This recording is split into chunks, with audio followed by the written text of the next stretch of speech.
오늘 우리가 읽은 창세기 22장의 본문 말씀은 굳이 제가 부연 설명드리지 않아도 여러 설교자들을 통해서 익숙하게 많이 들어온 본문의 내용입니다. 22장 1절의 말씀처럼 하나님이 아브라함을 시험하신 사건이었고, 이 시험에 아브라함은 잘 통과하여서 모리아산에서 하나님께서 예비하신 어린 양을 통해서 온전한 예배를 드렸던 아브라함과 이삭에 관한 이 말씀은 우리가 잘 알고 있는 내용입니다. 그럼에도 불구하고 오늘 본문 말씀이 오늘 우리가 다시 한번 상고하고 깨달아야 할 이유가 있다면, 우리는 표면적으로 드러난 말씀의 내용보다 그 이면에 하나님의 모습과 하나님의 마음, 또 하나님께서 우리를 위하여 예비해 놓으신 구원 역사에 감추어진 모습까지를 들여다보아야 한다는 점에서 다시 한번 이 본문의 말씀을 우리가 깊이 보기를 원합니다. 지금도 유대인들에게 있어서는 이 22장의 사건이 아케라 사건이라는 이름으로 불리워지면서 매우 중요하고 의미 있게 여겨지는 본문이기도 합니다. 하나님이 이루신 구원, 또 하나님께서 이루신 생명 회복의 역사를 언급할 때마다 아브라함이 이삭을 하나님께 번제로 드린 이 사건을 늘 언급하죠. 그러니까 단지 하나님 앞에 순종했더니 하나님이 필요한 것들을 채워주시더라 라고 하는 여호와 이레에 관한 일반적인 묵상은 아주 작은 영역에 속할 수 있다는 것도 우리는 전제해야 합니다. 자, 본문의 내용을 먼저 보면 1절과 2절 말씀에 하나님께서 아브라함에게 말씀하시죠. 그 대화 가운데 보면 하나님이 아브라함아 라고 부르시고, 아브라함은 하나님께 내가 여기 있나이다 라고 고백합니다.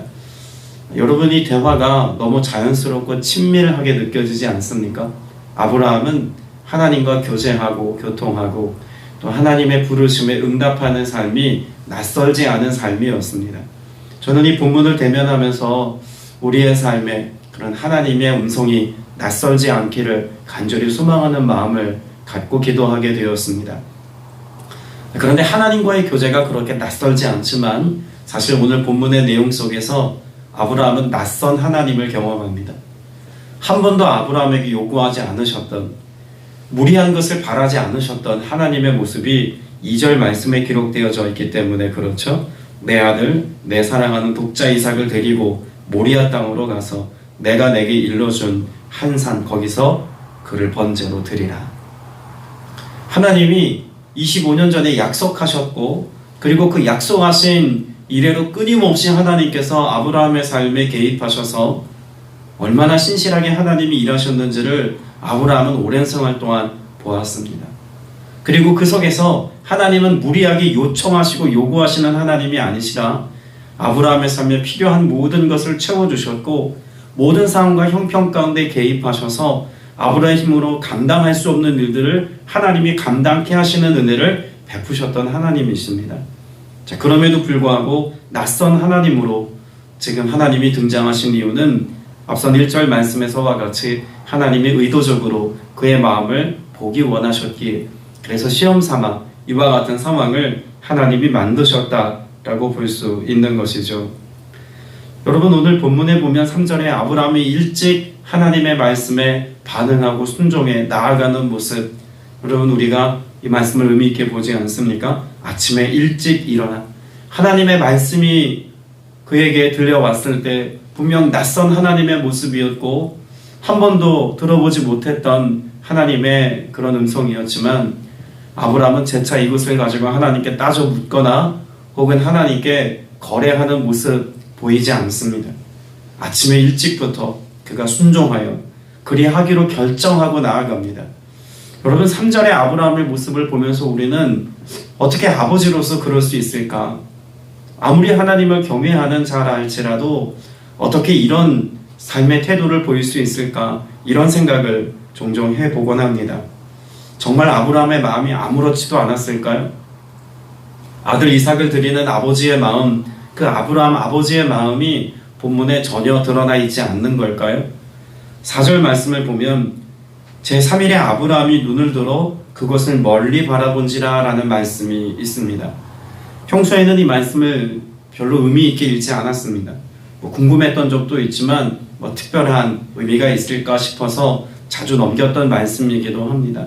그런데 이 말씀을 원문으로 읽어보면 이 말씀의 의미가 오늘 우리가 읽은 4절의 말씀처럼 그리 가볍지 않은 말씀인 것을 알 수가 있습니다. 제가 다시 읽어드릴 텐데 여러분 눈은 4절을 보시고 저의 읽어드리는 소리에 귀를 기울여 보시기 바랍니다. 3일째 되는 날에 비로소 눈을 들었다. 그리고 멀리 있는 그곳을 바라보았다. 여러분이 읽은 성경의 내용과 크게 다르지는 않습니다만 우리가 중요하게 다루어야 할 것이 있죠. 비로소라는 내용입니다. 자, 그러면 3일 동안 고개를 들었다 못 들었다. 고개를 들어서 그 모리아 산을 볼 수 없었다는 것입니다. 여기 들었다라고 하는 바이사라고 하는 단어 자체도 이제서야 비로소 그것을 들었다라고 하는 것을 잘 표현해주는 단어 중에 하나입니다. 여러분, 아브라함의 마음이 정말 녹아내리는 것 같지 않았겠습니까? 평소에 장막에 있는 동안 아버지 아브라함과 이삭 아들은 끊임없이 하나님에 대해서 이야기 나누었고 또 하나님께서 그 삶의 여정 가운데 어떻게 신실하게 일하셨는지를 자주 들려주었습니다.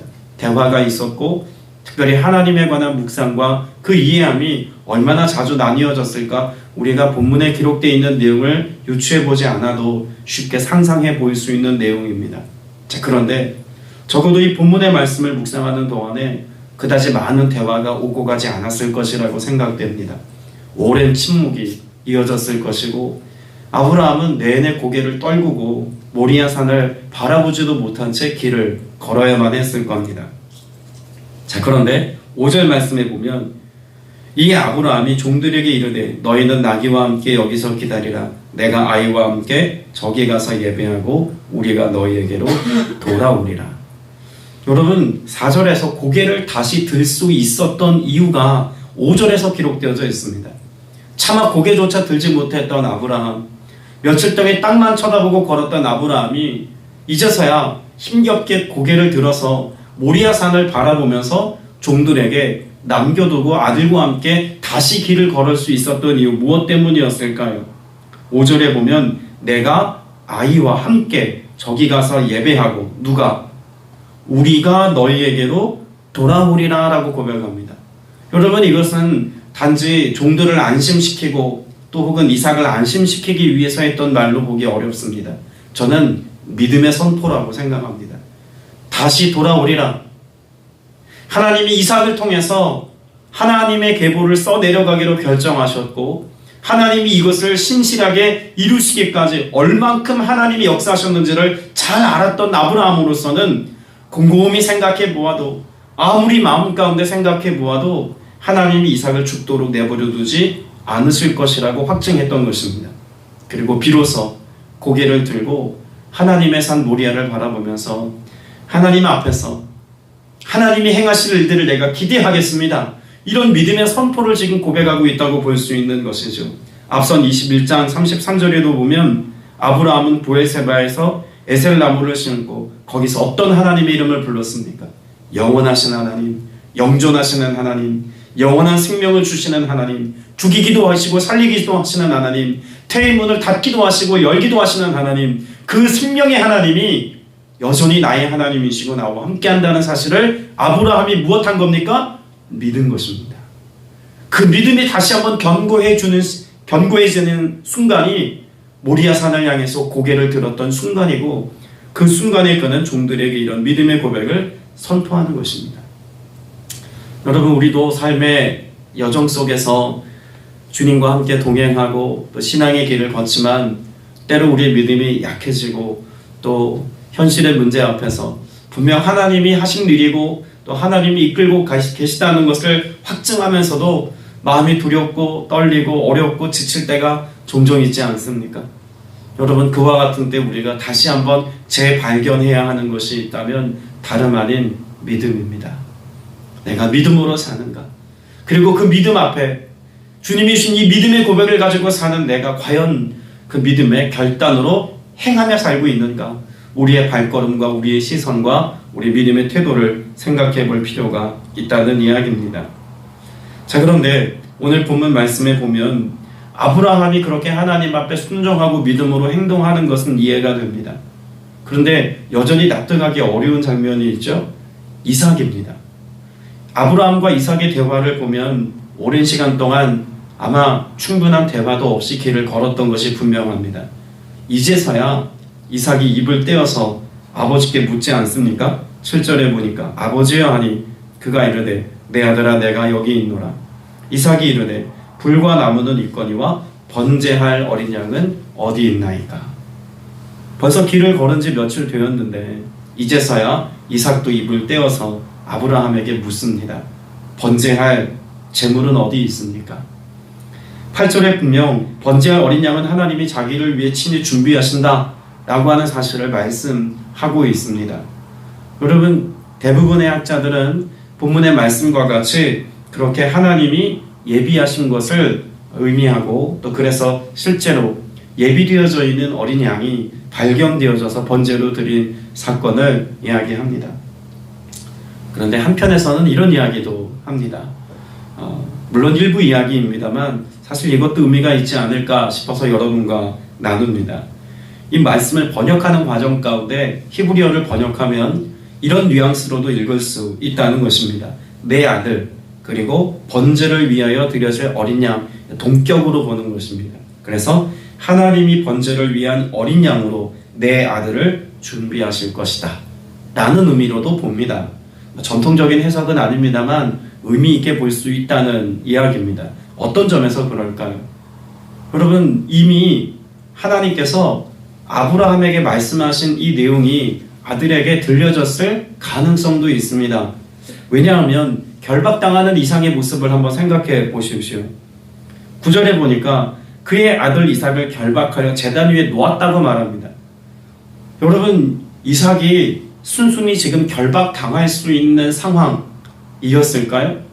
아마 이 전후 상황을 이해하지 못했다면, 이삭조차도 그 마음 가운데 믿음으로 결단하지 않았다면 청년의 때를 살고 있는 이삭으로서는 충분히 납득되지 않았을 때 그 번제단 위에 오르기가 쉽지 않았을 것이다 라고 생각됩니다. 실제로 이 당시 이삭의 나이를 유추해 볼 수 있는 고대 문헌들이 있습니다. 특별히 2세기에서 4세기경에 기록되어져 있는 유대 문헌 가운데 브레시트 바라라고 하는 책이 있습니다. 이 브레시트 바라라고 하는 책은 창세기 22장의 사건에 기록되어져 있는 이 내용을 주석합니다. 설명해 놓았다는 말입니다. 물론 성경에 없는 이야기니까 여러분 유대 전승에 나오는 이야기 정도로 참고만 하시길 바랍니다. 오늘 본문의 사건은 아브라함이 이삭을 모리아산으로 데려갈 당시 사라가 죽었을 나이와 동시대로 봅니다.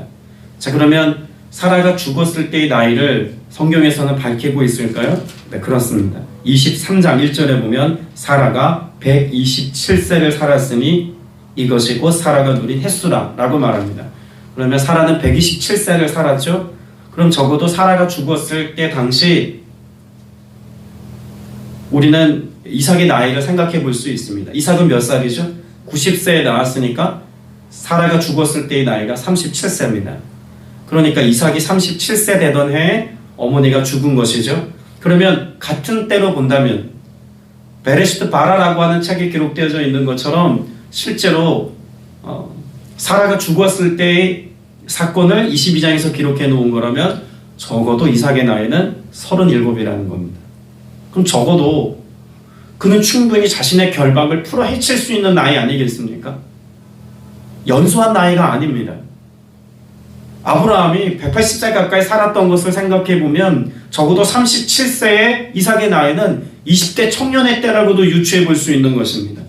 그러면 납득되지 않으면, 이해되지 않으면, 이 하나님께서 개입한 사건에 대해서 이삭이 충분히 이해하지 못했다면 이 결박을 당하여서 기꺼이 제단 위에 오르는 것은 결코 쉬운 일이 아니었을 거라는 이야기죠. 그런 점에서 일반적인 해석은 아닙니다만 이삭이 이미 그 사건을 알고 자신이 번제물로 드려질 것을 알았다고 해석을 한다고 해도 크게 무리는 아니라는 것입니다. 지금 우리는 아브라함이 아침에 일찍 일어나 그 아들 이삭을 번제로 드리고자 했던 순종함의 모습이나 이삭이 그 청년의 때를 살고 있는 이삭이 충분한 삶을 다 살지 않았음에도 불구하고 하나님의 뜻을 따라서 아버지의 순종하심을 그가 경솔히 여기지 아니하고 기꺼이 생명을 내어서 자신을 번제물로 드리려고 했던 이 이삭의 순종함이야말로 오늘 우리의 삶 가운데 본받고 따라가야 될 신앙의 태도이고 또 삶의 길이다라고 하는 것을 알아야 합니다. 자, 그런데 우리가 여기에서 멈춰서면 안 됩니다. 그러면 이 사건을 통해서 하나님은 단지 우리에게 그런 극단의 순종을 요구하셨다. 그러니 우리도 하나님 앞에 치열하게 순종하면서 하나님의 말씀이라면 조건 없이 순종하자는 그 순종에 대해서만 우리가 배워야 하는 것일까요? 사실 우리는 본문에 감추어진 하나님 아버지의 마음까지를 보아야 우리는 누구를 본받고 어떤 순종을 본받아야 하는지를 알 수가 있습니다. 여러분, 하나님께서 이 사건에서 아브라함이 칼을 들어서 이삭을 내리치려 할 때 하나님의 사자를 통해서 어떠한 말씀을 전달하셨습니까? 11절 12절 말씀에 보면 하나님께서 아브라함의 이름을 부르시고 멈춰 세우십니다. 그리고 말씀하시죠. 이 아이에게 내 손을 대지 말라. 하나님이 멈춰 세우십니다. 그리고 하나님이 예비하신 양으로 제사케 했죠. 자, 그런데 우리는 이 사건의 끝이 어디인지 명확히 알아야 합니다. 분명히 하나님께서는 아브라함을 멈춰 세우셨고 이삭을 번제물로 받지 않으셨지만 하나님은 그렇게 하신 사건이 신약에 기록되어져 있습니다. 어떤 사건일까요? 하나님은 예수 그리스도 그의 아들을 십자가 위에 못 박도록 내어주셨습니다. 그러니까 오늘 본문의 사건은 단지 아브라함과 이삭에 관한 이야기이기만 한 것이 아니라 하나님과 그 아들 예수 그리스도에 관한 사건으로까지 이어져야 이해가 됩니다. 여러분, 하나님은 아브라함이 얼마나 마음이 힘든지를 우리에게 보여주셨습니다. 3일 동안 고개조차 들지 못하고 길을 걸었던 아브라함. 그럼에도 불구하고 순종을 선택하셨고 희생의 제사를 선택한 아브라함의 삶을 하나님께서 어떻게 평가하시냐면 하나님을 경외하는 자라고 12절에 말씀하고 있습니다. 그런 하나님을 경외하는 아브라함, 그리고 순종함으로 따라가 기꺼이 제단 위에 올랐던 이삭의 순종을 통해서 우리 예수 그리스도의 모습을 볼 수가 있다는 것이죠. 심지어 말씀의 내용에 보면 6절에 아브라함이 이에 번제 나무를 가져다가 그의 아들 이삭에게 지우고 갑니다.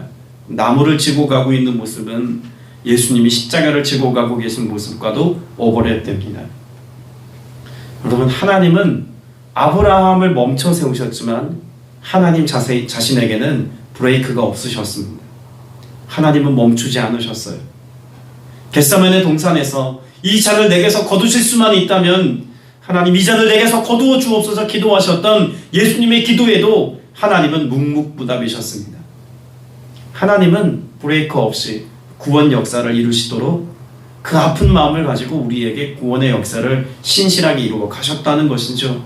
그리고 이삭만큼이나 예수님은 그 삶 속에 순종함으로 기꺼이 나무를 지고 오르셔서 십자가 위에서 희생의 제물이 되어서 우리의 모든 죄를 사하시는 구속의 주가 되어주셨습니다. 그리고 예수님은 오늘 본문의 내용에 비춰진 내용처럼 그런 부활의 주님이 되어주셔서 영원한 생명의 주권자가 되어주셔서 오늘 우리에게도 그 생명을 전해주시는 하나님의 모습을 또한 스스로 증명하셨죠. 오늘 저와 여러분의 삶에 이 본문을 통해서 우리에게 보여주기를 원하시는 하나님의 마음을 여러분이 꼭 알게 되시기를 바랍니다. 아브라함의 마음을 우리가 생각할 때 아브라함은 그렇게 하지 않도록 하나님이 막으셨지만 하나님은 그렇게까지 하셨다는 사실, 여러분, 이것이 저와 여러분을 향한 하나님 아버지의 마음입니다. 그리고 그 길을 선택하신 예수 그리스도께서 죽기까지 생명 내어주신 것이 하나님의 사랑에 대한 예수님의 순종임을 우리가 본받고 살아야겠죠. 그리고 우리가 잘 알고 있는 것처럼 하나님께서는 하나님의 산에 준비된 그런 어린 양을 통해서 예배를 받으십니다. 여러분, 고대 사회에서 인신제사가 일반적으로 성행했던 때입니다. 아브라함 때 가나안 지역은 그런 인신제사가 많았습니다. 하나님께서도 그런 인신제사의 모습을 요청하신 걸까요? 아니죠. 정반대입니다. 하나님은 당시 고대 사회에 일반적으로 만연되어져 있던 다른 신들과 다르다는 것을 보여주는 것입니다. 인신제사로 하나님의 하나님됨을 증명하시는 하나님이 아니시라 하나님은 자신이 예비하신 것을 통해서 예수 그리스도의 십자가 구속의 은혜를 통해서 우리의 삶 가운데 하나님의 하나님 되심을 나타내시는 그런 생명의 주권자임을 우리가 본문을 통해서도 알 수가 있는 것이죠. 오늘 그 하나님이 나의 하나님이시고 그 구원의 역사를 이루신 예수 그리스도가 나의 주님이십니다. 오늘 그 주님과 함께 오늘 하나님께서 예비해 놓으신 좋은 것들로 하나님 안에서의 만족과 기쁨 누리며 살아가는 저와 여러분 다 되시기를 주님의 이름으로 축복합니다. 기도드리겠습니다. 은혜가 풍성하신 아버지 하나님, 오늘도 우리를 향한 경외하는 마음을 받기를 기뻐하셔서 아브라함의 모습을 통해서 하나님 경외하는 삶을 가르쳐 주시니 참으로 감사드립니다. 부활의 주님, 그 주님을 신뢰하는 믿는 믿음의 고백을 가지고 오늘을 살게 하여 주시옵고 하나님께서 우리에게 허락하신 예수 그리스도의 생명을 가지고 남다른 삶을 살아 우리 부활의 주님을 증언하며 우리를 독생자 예수 그리스도까지 아낌없이 내어주신 아버지의 사랑, 그 사랑을 나눌 수 있도록 주님 역사하여 주시어서 오늘 내 삶을 통해서 예수 그리스도가 드러나게 하시고 내 삶을 통해서 하나님 아버지의 마음이 세상 가운데 펼쳐지는 은혜가 있게 하여 주시옵소서. 오늘 이 말씀에서와 같이 우리들 또한 순종의 삶을 살기를 원합니다. 아침 일찍 일어나 모리아 산을 향했던 아브라함처럼 자신의 죽음을 눈앞에 두고도 기꺼이 제물이 되어 그 위에 올랐던 이삭의 모습처럼 우리도 우리의 생명과 호흡과 시간과 소유와 모든 것을 다 주님께 맡기며 믿음의 길 걷기를 간절히 소망하오니 믿음의 주여 우리를 온전케 하시고 믿음에 합당한 삶의 열매를 거두며 살아가는 모두가 되게 하여 주시옵소서. 성령께서 친히 권능으로 역사하시고 내도하실 것을 믿사오며 살아계신 우리 구주 예수 그리스도 이름으로 간절히 기도드렸사옵나이다. 아멘.